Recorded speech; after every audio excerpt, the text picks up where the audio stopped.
Conservative new media viewers and LA Lakers fans and NBA fans around the world, this is Paul F. Villarreal, the NBA expert.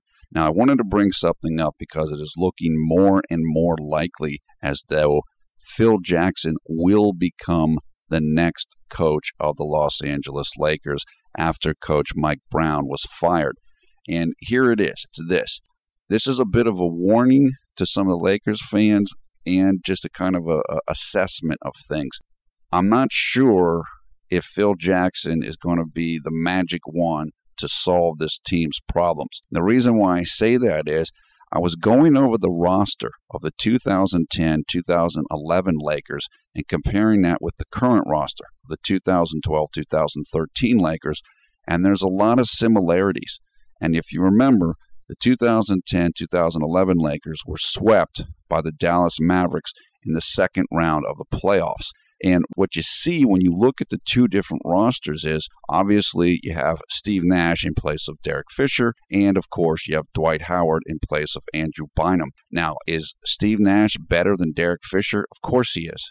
But Steve Nash is also going to be 39 years old at the start of the 2013 NBA playoffs. Now, is Dwight Howard better than Andrew Bynum? I think he is, although I've heard Lakers fans recently saying they're not sure about that because we're not seeing the fully healthy version of Dwight Howard yet. And there's always been a discussion about, is Andrew Bynum a better offensive center than Dwight Howard, although Howard has improved his offense thanks to his work with Akeem Olajuwon. And I'm sure that Phil Jackson will help out Dwight Howard as well if Phil Jackson is the next coach, which he seems like he will be. But if you go through the two rosters, and I've put links to both rosters in the video description below the video player, as well as I've put the depth charts of both rosters down in the video description so you can look at them and comment. They're very similar. And the 2, 3, and 4 spots, shooting guard, small forward, power forward, same guys, Kobe, Metta, Powell. Now, those guys are just older. I'm not sure that they're any better than they were 2 years ago. Again, Nash is certainly a better point guard than Fisher, but Fisher was clutch, and Fisher knew how to run the triangle offense. Steve Nash is not really made for the triangle, although he's a great shooter. So if he can get spot-up looks, that will work for him, and I'm sure it'll work for the team. He's a better shooter than Derek Fisher. Dwight Howard, great player, but like Steve Nash, this is a new system for him. If Phil Jackson brings in the triangle, which you would imagine he would, they still have to learn this system. So you don't have the training camp. You don't have just the familiarity with that new system. Look, Phil Jackson certainly is the best option available for the Lakers. He's the guy that can come in and get the most out of this roster right now. I think probably better than Mike D'Antoni, better than anybody, although D'Antoni would work great with Nash, of course. So I think it's going to be tough for the Lakers still to get it done this year and to win a title. I think it's still going to be tough for them to get to the NBA Finals.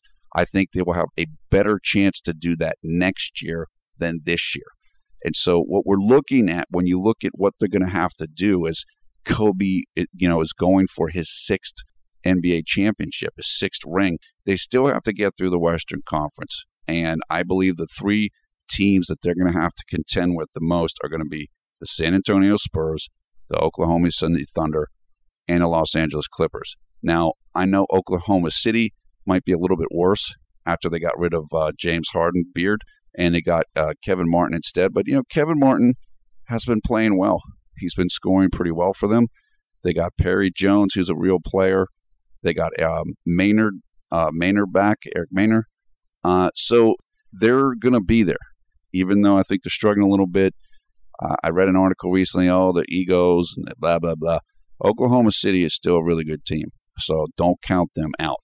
San Antonio, they're old. Sure, they're old. Lakers are old. The thing with San Antonio is they're used to playing with one another. This is not new players, new starters, new system, and they're very precise. And when you're a new team or you're getting, new superstars into your team, that's when you have more turnovers. That's when you have more defensive lapses. San Antonio is incredibly precise on offense, and they have a great coach in Greg Popovich. So Do not count them out, particularly if they get matched up with the Lakers in a 7-game playoff series. And, of course, the Clippers. Now, I'm not going to sit here and tell you that Vinny Del Negro is in the same league as an NBA coach as Phil Jackson is, because I don't think he is. But the Clippers are incredibly talented. They're extremely talented, and they're extremely deep. So, I mean, you got guys like Chris Paul, who's basically a coach on the floor. Same with Chauncey Billups, who is expected to return this year. For the Lakers to get where they want to get to this year, they're going to have to win their own city in L.A. over the Clippers, and then they're going to have to get out of the Western Conference. Now, let's say that they do that. They are likely, in my opinion, to end up playing the Miami Heat in the 2013 NBA Finals. So how is that going to work out? What you have then is a clash of two different styles. You have old school twin towers pounded inside, et cetera, against positionless run and gun type of offense. And also, Miami plays exceptional defense. With the additions of Ray Allen and Rashard Lewis, I think Miami is even better than they were last year. Yes, they have a weakness in terms of size, weakness in terms of rebounding, but the gang rebound, it works. It worked for them last year. I think it's going to be a tough matchup. I think, honestly, it could end up looking like the Dallas Mavericks against the Lakers from 2 years ago in the playoffs. I'm not going to sit here and tell you Lakers can't contend this year. They could win. They absolutely could win. But if that's going to happen, in my opinion, then I think everything is going to have to work around Dwight Howard. Dwight Howard is the guy who is still in his prime. Kobe is still an excellent player, but he's no longer in his prime. You can't rely on him every single night to carry you, although you might be able to do that more in the playoffs when there's a days off between games.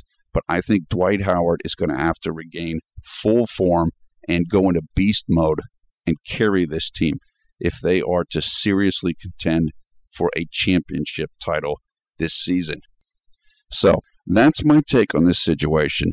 I want to hear from Lakers fans. I want to hear from Lakers haters. What do you guys think? Is Phil going to solve everything, or are we looking for an ending like we saw in the 2011 playoffs for the Lakers? Is it going to be disappointment, or is Phil going to make the Big Four era work immediately? Or do you think it might work next year? That's kind of where I'm leaning towards, which is I don't know if they can get it done this year because of the new pieces and not having a training camp with Phil, et cetera, but I can see them contending seriously or more seriously next year. Would I be shocked if they won the title this year? No, of course not. I mean, they have so much talent. You can never discount talent. But my inclination is to say I do not think they will win this year. In fact, I'm not even sure they're going to make the NBA Finals. But I do think they will have a great chance to win Kobe the 6th ring next season. So I want to hear what you guys have to say. Leave your comments below. Let's talk about it. Thumbs up, thumbs down on this video. Of course, we encourage you to come and join the Conservative New Media Facebook group. You will find a link for the group in the video description. We have over 2,000 members there in the group. Love to have you come and join the discussion there. This again is Paul F. Villarreal, the NBA expert. You're watching Conservative New Media. Thanks a lot for watching. We will talk to you again soon.